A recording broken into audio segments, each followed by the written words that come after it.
Thanks so much for joining us on the Be Love Do Good podcast. Today we have a very special guest, Dave Hollis. Thanks for being with us today. Oh, thank you for having me back, Christy. Okay, this is so cool. I was just telling Dave that he was our very first episode 2 years ago when we were nobody, and he was so kind to come on. And now you are our 100th episode guest. How fun is that?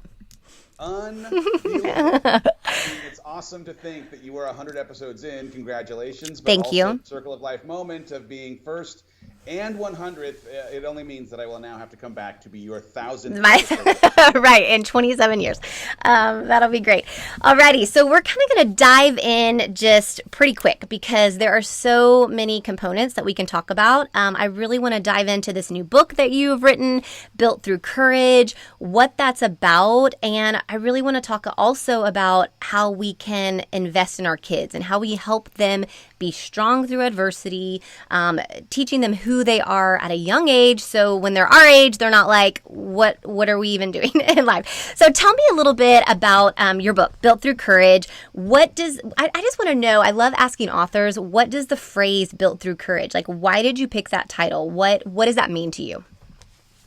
So I picked the title because my evolution into who I've become, this healthiest version of me, the one that's most connected to being in a place to exploit my purpose and do work that I feel like I was created for, came as a byproduct of taking steps outside of comfort, requiring courage to leave things that I knew, challenge beliefs that I had, change the way that I thought about failure, or a whole host of things that in that decision to cultivate the courage to move away from something I knew for something I needed ultimately availed this person that I have become. And the big through line of the book is just this conceit that each of us, every one of you listening, you, Christy, myself, we've all been created with very deliberate, intentional design.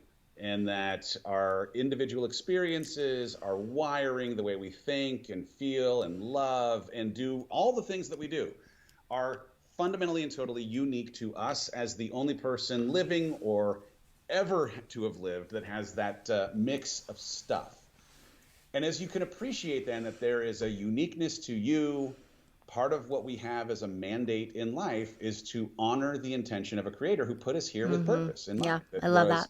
Very deliberate in that wiring, and even in the things that we have experienced uniquely, some of which we may not have enjoyed, but that because of those experiences leave us on the other side stronger or wiser or ready now to handle whatever ends up coming next. I hope that the legacy of my life ends up being a reflection of a bunch of small, courageous decisions to listen to my intuition, to the voice of God, to my knowing that lives inside of me, and take steps closer to that opportunity to honor the intention of a creator who put me here for purpose. I feel like I am in real time closer than I have ever been in my life, and I am still very much a work in progress that will be that for the rest of time. I love it. And I can see it, Dave, like even just kind of following you and your journey of the last couple years and when you were on our podcast before, like I hope you know that people can literally see you living out what you're talking about. And that's a pretty beautiful thing. So you can see it because the energy and the passion in just who you are, it's not fake to you. People can spot that and it's not fake to you. It's so fun to see people start to know why they were created and then start to live in that. As a parent, and our audience are these parents who are saying, okay, how do I help my kid do this? Because for many of us, we are just figuring this out. And of course, our kids will go through this journey where they'll be different and they'll figure, themselves out. But what are some of the foundations you feel like we can set our kids up for success of knowing who they are, who God created them to be, and to be strong in who they are, and not to be ashamed of, the personality and the wiring that they have? Well, I think the first thing as a parent, if I had a mistake in how I thought parenting was likely to go before I had kids, I thought I would be a universal dad to all of my children, meaning I would be the same kind of parent to all of them. And as much as, of course, there are things in my parenting these kids that are standard universal traits, my best version of me as a dad is dadding each of these 4 kids in a way that sees them, honors who they are individually, and meets them where they are in the way that they need to be seen and loved and celebrated and have quality time spent inside of spaces where they have personal passion. So the way that I am with each of these 4 kids, my oldest son is wired so differently than my next son, who is wired so differently than my third son, who is wired so differently than Noah, our daughter. And the reality is, if I were to treat each of them as the same exact kind of person, it would miss that chance to have them feel seen and for us to connect in a way that honors who they are and celebrates their individuality. And so I would just start with, have some constants, have some rules, have some ways that you're holding your kids accountable and creating boundaries so that they feel safe and secure, but also make sure that you are creating that intentional time with each of them individually in spaces that celebrate who they are and what they are, so that they feel permission in some respects to stand in their truth and love themselves because of the way they might feel loved or being seen. I love that. I love also that you said you knew before you had kids, like the dad that you were going to be. I laugh that we all knew. We're all like, oh my gosh, when we have kids, this is what we're going to be like. And it's so different. I think you like hit the nail on the head with parenting them differently. And I think I'm just figuring that out. But my mom, that was one of the things that my mom always said is we parented you so differently than your brother.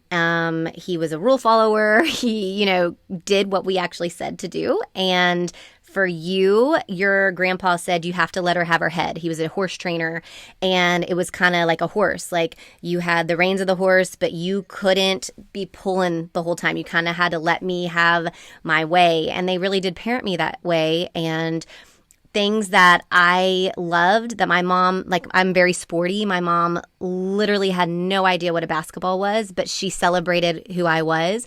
And so I'd love to hear just some like practical things of how you're doing that with your kids in the different areas that they are passionate about or the characteristics that they love. How do you celebrate those different things, especially if you don't really know about it or it's not something you're passionate about? So Noah, for example, right? I did not grow up as a girl. I can only assume what it is to be one. And as I try to meet her where she is, I don't have any kind of convention or definition of what girls ought to be into. I let her lead with what she loves and then meet her on the floor of a room while we are playing some kind of imagination game, some kind of art and creative games.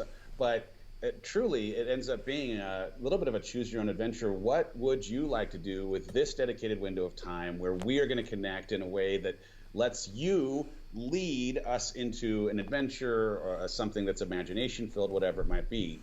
Ford, my now 9-year-old, he's very much an outdoorsman. He is the deepest of my feelers and thinkers. And so spending time with him, like just the other day, he said, I need a little time. I'm like, great, what would you like to do? And we just went on a walk through the neighborhood, which is easy. Anyone can do that. But for him, because he's an outdoors kind of guy, he wanted to go walk on this trail that surrounds our house and gets kind of like weaves through the neighborhood. And we just talked. He wanted to talk about the things he was thinking and feeling. Like one of the things, if I have pride for any of the last couple of years, like I was comfortable in modeling how I was processing what was a super uncomfortable and strange transition out of being married to not being married, in that I was trying to normalize that feelings are okay. We want to honor the fact that they're there, have a conversation to understand what signs or signals they're trying to teach or tell us.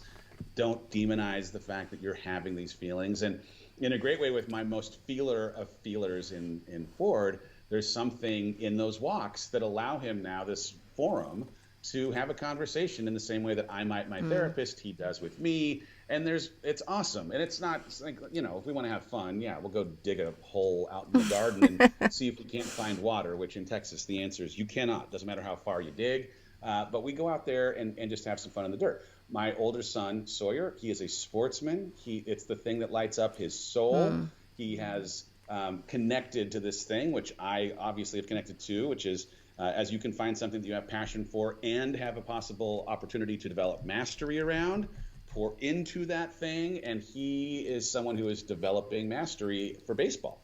And so the way that we spend our time is, all right, let's go out and play a catch. Let me pitch some balls. You pitch to me. I turn on the batting machine, whatever it is, and finding a way to do that kind of thing. I mean, I coached his team last year, and it was an awesome way to connect inside of a season where I lost a lot of what I knew of myself in identity as a husband.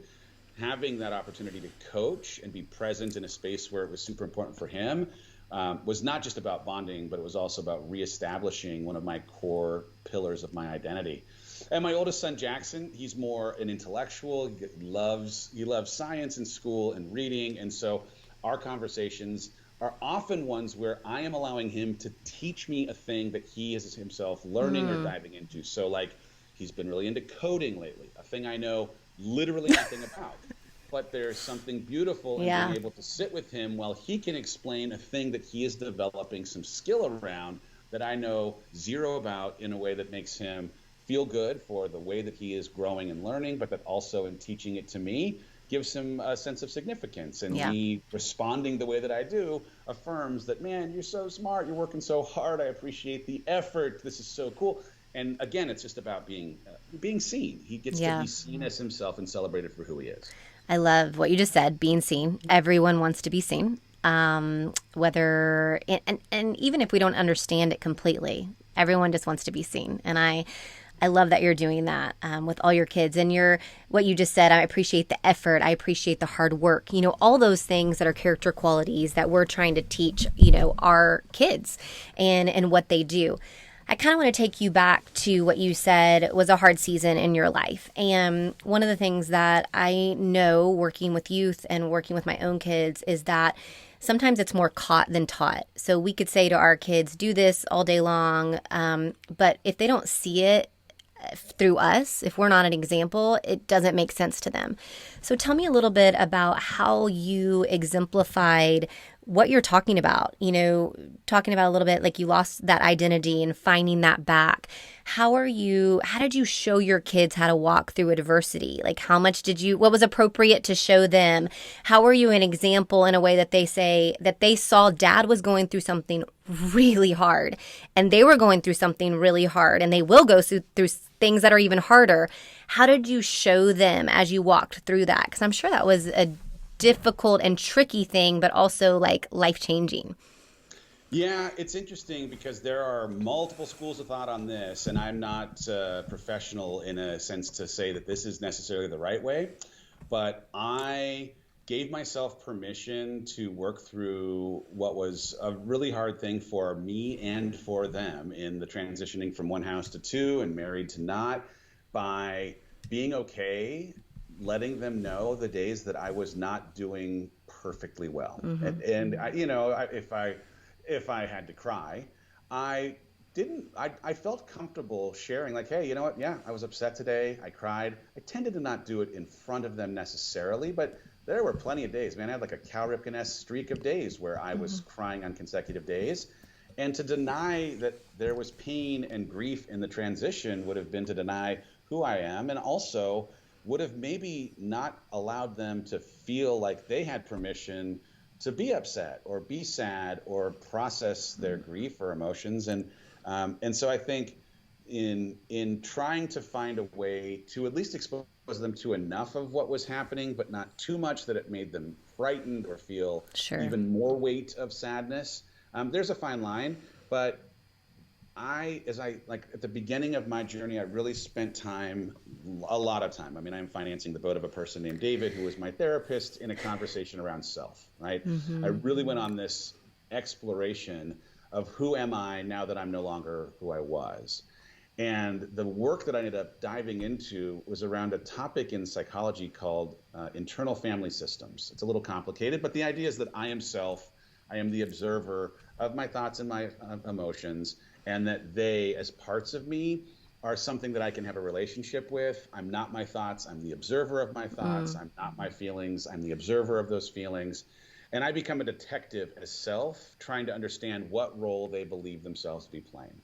And I say all of this as background because as I then engage my kids in a conversation about how they are feeling, I took some of these more elevated concepts inside of my therapy Yeah. conversations and introduced them to my kids and said, all right, what parts in you are presenting themselves, Mm. right? Like trying to articulate that I am trying to distinguish from being sad to being a witness to my sadness, like honoring that that sadness exists, but trying to not label myself as being sad, but Yeah. being a witness to that sadness or that grief.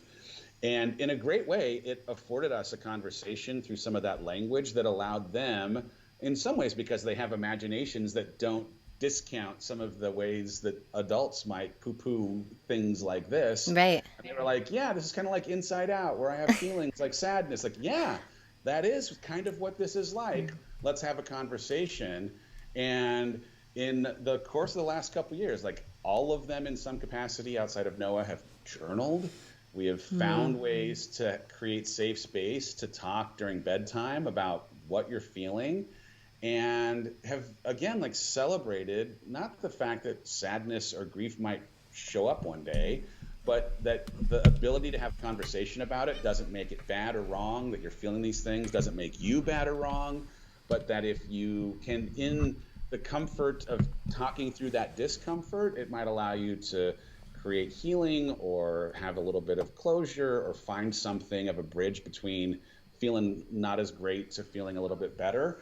And it's a, it's like it's been a process and a journey. But I was grateful as a grown-up adult to have some resources that were helping me process Hmm. trying to figure out what I was feeling and what those feelings were trying to tell me in a way that as a dad let me sit with them and have a conversation at a more elementary level that said, why are you feeling like, what are you feeling like, Yeah. talk to me about like that feeling, and what do you think that feeling is trying to draw your attention to? Is there something that we might learn from asking that feeling what role it thinks it's playing? And the results were pretty great. It doesn't like necessarily eliminate sadness, it doesn't eliminate grief, Sure. but it allows you to process it in something of a more productive way that certainly gives permission to be okay having those feelings, that again, doesn't demonize the person for feeling them, or Hmm. make you feel like you are not good because you're having the feelings. These feelings are there. They think they're playing a role. Let's find out what they mean. Well, I love that you're teaching those kids now because they will have all those same feelings times a million as they go through life, and to be able to figure out how to process that and how to be okay with having those feelings and talking about them, I think is makes it normal and makes them go, I'm like everybody else who's going through grief, because everyone's going to go through grief. And I think as a parent, like one of the things when we've gone through grief is that life goes on with our kids. And so it's like, as much as I wanted to just break away for like a month and be like, I just need to like deal with what's going on, you still have to like make the lunches and do all the Yeah. things. I mean, that's the hard part. So, are there any tangible things, if someone's listening right now who's like in the thick of the hard and the grief? And when I'm in the thick of the hard and the grief, sometimes it's even hard for me to hear people who have gone to the other side, because I can't even imagine myself there, literally. Like Yeah. sometimes I hear these stories and I'm like, yeah, great for you. But, I'm in like the mud and the mire, and I ain't getting through this like tomorrow. So, what would you tell a parent who's listening to this who might be in a certain situation where they are just in the muck, in the low? What are some even tangible, practical things that you did just to kind of make it through that next day as a person, as a dad, as a friend, all those things? Yeah.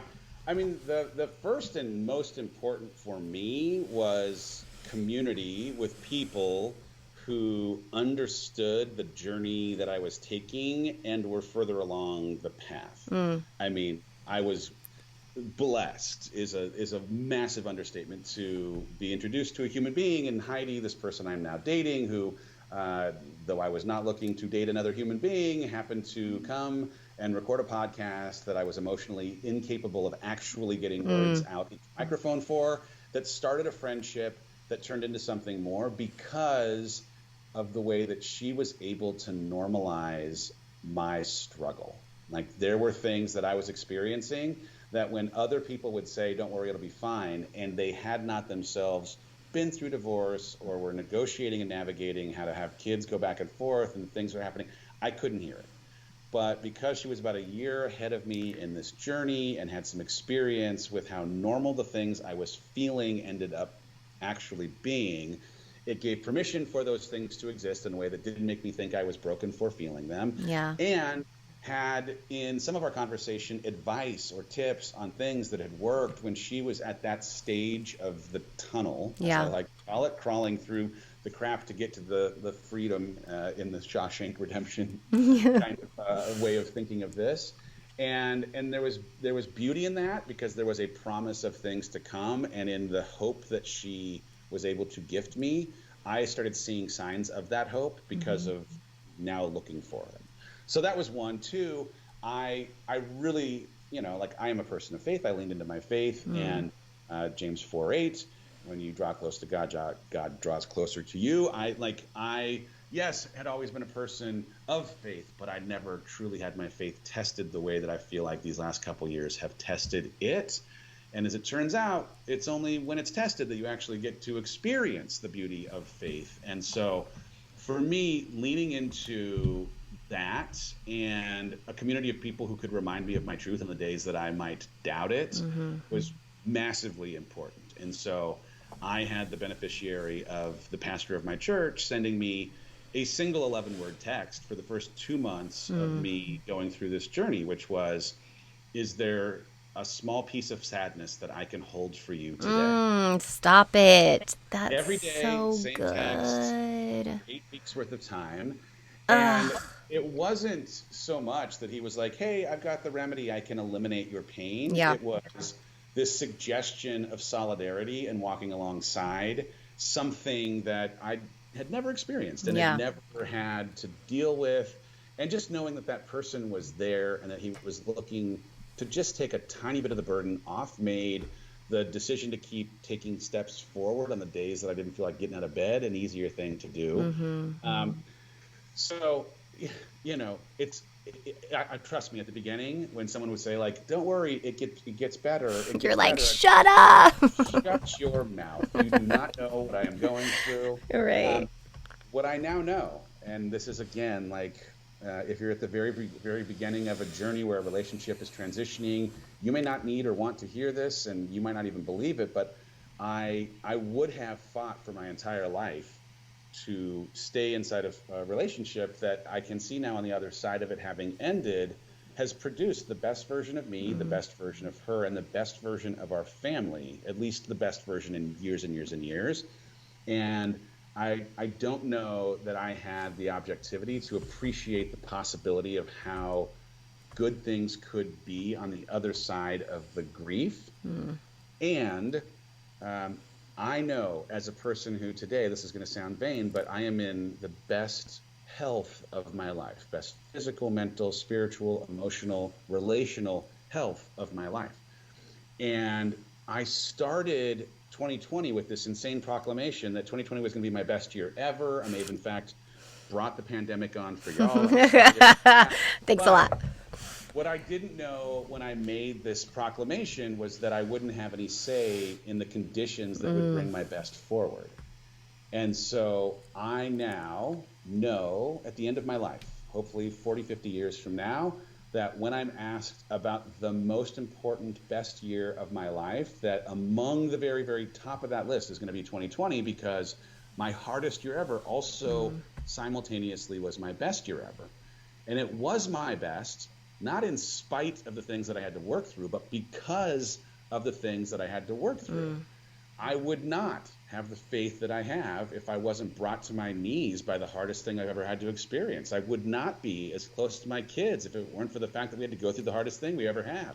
I would not be in the best physical shape if I didn't work my tail off to keep moving my body on the days that I didn't feel like it. I wouldn't be in the best emotional and mental shape if it weren't for the way that I've committed to therapy or read these books that I have or done the work that I have in community. And all of these things, if you are someone who finds himself at the beginning of that on your knees and elbows trudging through the tunnel kind of a moment, the benefits of making your way through it are the things that you will look back on with gratitude once you're out. I don't want to relive 2020.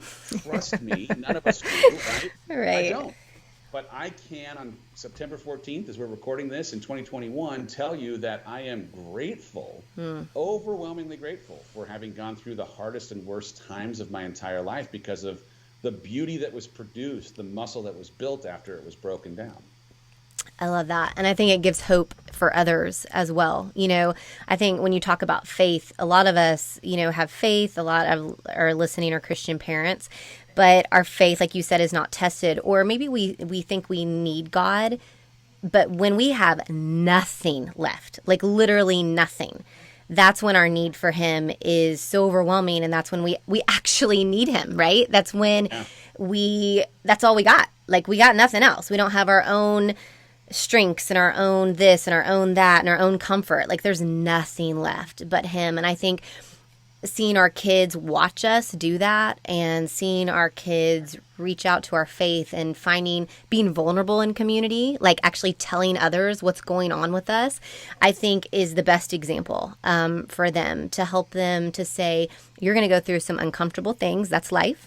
You're going to go through some failures and we're going to get through that. But here are the things that we can learn through those, and here's the hope that we can have. Dad did it. You're going to be able to do it. So I love that you're teaching that to your kids. I so appreciate it. I have one last question for you. I'm putting you on the spot because I just thought of it in my head and I'm a just verbal processor. So at the end of each of our podcasts now, we're doing a Be Love quick tip where basically it's like the Cliff Note version of my interview with you. It's the action item. So, I love for people to be inspired through these different podcasts, but if they just leave inspired and they don't do anything about it, then like what's the point, right? We love action. So the Be Love quick tip is always just the last 15 seconds. I say, hey, after you listen to this podcast, here's something you can tangibly, practically, if you took anything out of this, here is what you can do tomorrow, or here's something you can think about or write down. If I can put you on the spot, what would you say that Be Love quick tip should be for our listeners this week? My Be Love quick tip for this week would be say yes. As in, when you are presented with an opportunity that scares you, that challenges you, that makes you feel uncomfortable or potentially puts you in a position to fail, say yes. I've been in a season of saying yes. I've said yes to a whole bunch of things and experiences that I would have never, with my practical, pragmatic wiring, ever said yes to. What's one? Can you give me one? Like a one that's just like a total, you would never say it. Yeah, in real time, I have, in being encouraged by and challenged by my trainer and Heidi, I have committed myself to competing in a physique bodybuilding competition in February. Yeah! That is scary. Yes. My brother used to do these. Yeah. So I said yes. And why did I say yes? I said yes because it is just terrifying. The idea of me standing on a stage all oiled up in dark tanning oil, the idea of me having to not have a shirt on, the idea of me actually saying this out loud in a way that now commits me to having to do the work to get there in just a handful of months worth of time. But I'm doing it in part because every time I've said I said yes to a triathlon that I learned an insane amount from, because I was not totally prepared for part of the stinking triathlon. Swimming in open water is hard. But every time I've said yes to any of these things, I end up learning so much about myself. And most importantly, in this season, I started saying yes because I was struggling to know who I was now that I was no longer who I'd been. And I wanted to find out what I like, which seems like such a simple thing. Yeah. But I had been, in an environment where my service as a husband or a father or an employee was usually driving what I was doing with most of my time.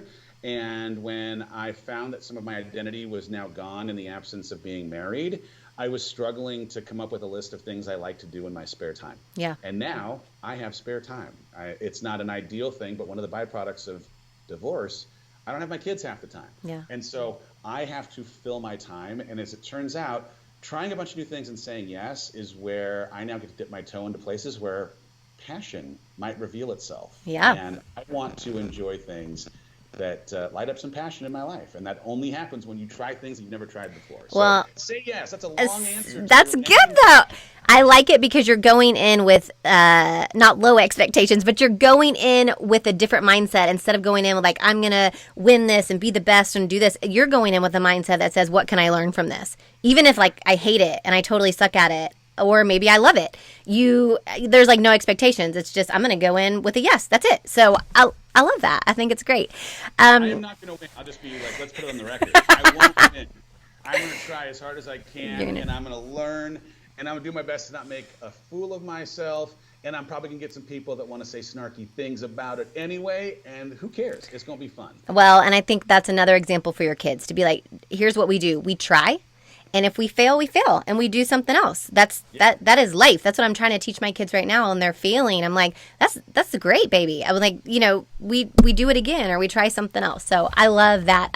Tell us where we can get your book. This podcast actually comes out next week. So tell us where we can get it. All the things. All right, so the book is called Built Through Courage. You can buy it wherever you buy books, but once you do, we have created a really rad community inside of a private Facebook group. It's the Built Through Courage launch team. There's like 6,000 human beings that are just supporting and loving on and accountability partners for each other. If you go to mrdavehollis.com/book and drop in your pre-order detail, you immediately get jumped into the community. There's 13 weeks of coaching leading right up to the release of the book on October 26th. You get a couple of fantastic courses. And you get to go into this community where people are just supporting and loving on each other every single day. So I hope you will do that. Awesome. We will put that in the show notes for sure. Thank you, Dave, for your time. Thanks for living a life of courage, like actually living it out. I really appreciate it. Thanks for sharing with us. Thank you, Christy. I appreciate you too. Thanks for having me back. Happy 100th episode. Thank you. Bye.